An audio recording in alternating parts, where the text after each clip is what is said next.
Welcome to all students, my new channel Navneet Preparation. Hello students, my name is Navneet Yadav and today we start class 12th chapter number 1, reproduction in organism.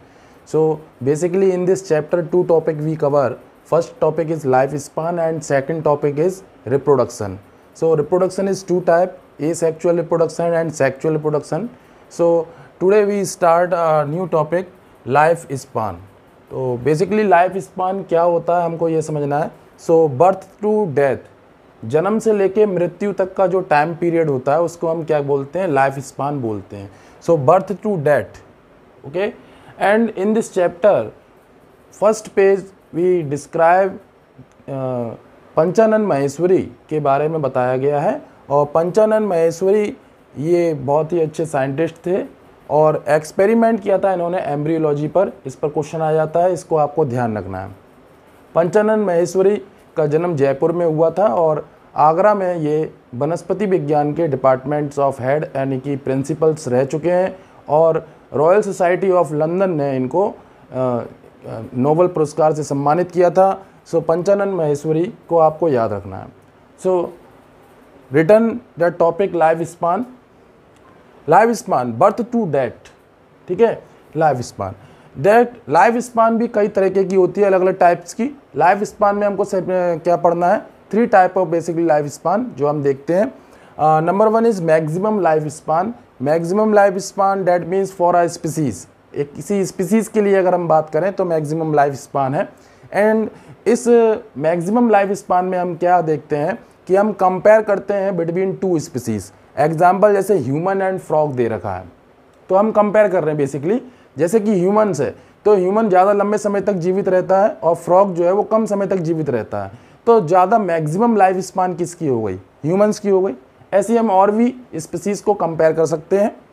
तो for a species maximum life span. Next topic आता है average life span. Average life span क्या होता है, average number of year survive by members of a population, ठीक है. Average number of year, अगर हम एक ईयर लें, एक साल लें और उसमें हम एक एवरेज नंबर निकालें कि उसमें कितने लोग सर्वाइव करते हैं एक पॉपुलेशन के अंतर्गत. तो बेसिकली एवरेज लाइफ स्पान क्या है कि हम एक पॉपुलेशन देखते हैं और उस पॉपुलेशन के अंदर हम एवरेज निकालते हैं कि कौन कितने समय तक जीवित रहा, ठीक है. तो बेसिकली मान लीजिए कि अगर कोई कंट्री है, जैसे मैंने यहाँ लिखा है कि जैसे America and Japan life span different, ठीक है. अमेरिका की एक लाइफ स्पान अलग होगी, वहाँ की पॉपुलेशन की एक लाइफ स्पान होगी एवरेज, वो डिफरेंट होगी किसके कंपेरेटिव, जापान की लाइफ स्पान के कंपेयर में, ठीक है. तो बेसिकली क्या होता है कि लाइफ स्टाइल जो होती है सभी कंट्री के पीपल्स की वो अलग होती है. इन्वायरमेंटल स्ट्रक्चर जो होता है वो भी अलग होता है. तो उस पर भी डिपेंड करता है कि वो बेसिकली कितने लंबे समय तक जीवित रहता है, ठीक है. तो एवरेज लाइफ स्पान जो है वो इस तरीके से हम निकालते हैं. नेक्स्ट हमारा जो तीसरा आता है लाइफ एक्सपेक्टेंसी, ठीक है. लाइफ एक्सपेक्टेंसी का मतलब क्या है कि हम किसी से एक्सपेक्ट कर रहे हैं कि भाई तुम कितना लंबा समय तक जीवित रहोगे, ठीक है. तो number of year an organism is expected to survive, ठीक है. तो number of year an organism, एक ऑर्गेनिज्म का number of year is expected to survive, मतलब एक साल के अंदर हम ये देख रहे हैं कि अगर कोई ऑर्गेनिज्म है इन 1 ईयर कितने लंबे समय तक वो जीवित रह रहा है, ठीक है. नंबर ऑफ ईयर, ठीक है, नंबर ऑफ ईयर एक साल में, फिर दूसरी साल में, तीसरी साल में, चौथी साल में.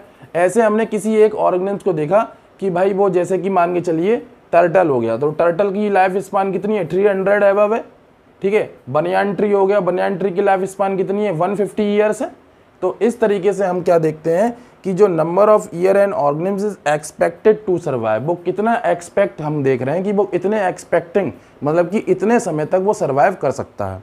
नेक्स्ट इसके बाद आता है जो एक इंपॉर्टेंट बात है इसमें, वो क्या है कि नोट बात है, डेथ इज नेसेसरी. डेथ तो होनी है, हर ऑर्गेनिज्म की डेथ होनी है, बट इसके अंदर एक एक्सेप्शन आ जाता है, हर ऑर्गेनिज्म की डेथ नहीं भी होनी है, ठीक है. तो हम ये देखते हैं हमारी पृथ्वी पर, हमारे अर्थ पर ऐसे बहुत सारे ऑर्गेनिज्म हैं जो कि एक लाइफ जो होती है उनकी एक टाइम के बाद वो ख़त्म हो जाते हैं. लेकिन कुछ बेटा ऑर्गेनिज्म ऐसे भी होते हैं जो कभी ख़त्म नहीं होते, कभी नहीं मरते. तो उसके लिए एक्सेप्शन दे रखा है, सिंगल सेल ऑर्गेनिज्म इमॉर्टल, जैसे कि अमीबा. अमीबा जो है वो कभी नहीं मरता, उसकी डेथ नहीं होती है। क्यों? क्योंकि अमीबा जो होता है वो बेसिकली क्या करता है, अपनी बॉडी को बाइनरी फिजन के द्वारा वो डिवाइड कर देता है 2 हाफ्स में, इस तरीके से। तो अमीबा एक टाइम तक न्यूट्रिशन लेगा, न्यूट्रिशन लेने के बाद वो मैच्योर हो जाएगा, और मैच्योर होने के बाद उसकी बॉडी जो है वो 2 भागों में डिवाइड हो जाएगी। तो इसका मतलब ये हुआ कि अमीबा कभी भी मर नहीं सकता है। बट अगर हम एक्सीडेंटली इसको अगर मारने की कोशिश करेंगे तो ये मर जाएगा।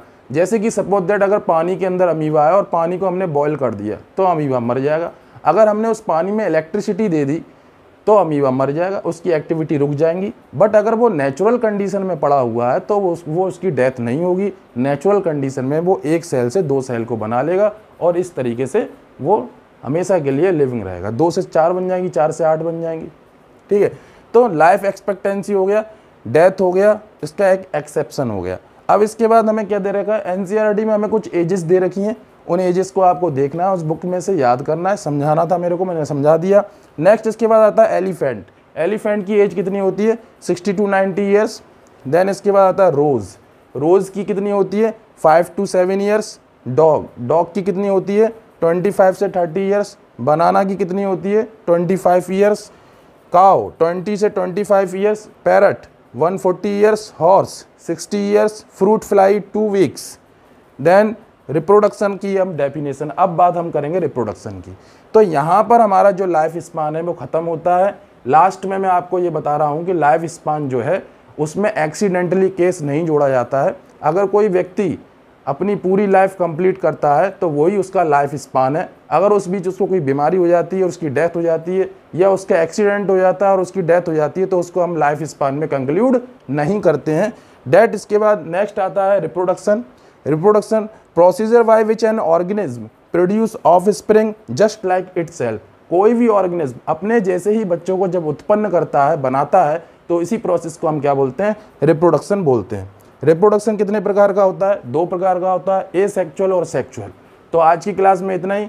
नेक्स्ट टॉपिक में हम स्टार्ट करेंगे रिप्रोडक्शन, और इन दोनों को हम कंपेयर करेंगे, एक इंट्रोडक्शन देंगे, देन इसके बाद हम इसको डिटेल में पढ़ाएंगे। Okay students, thank you so much. हम मिलते हैं अब नेक्स्ट क्लास में।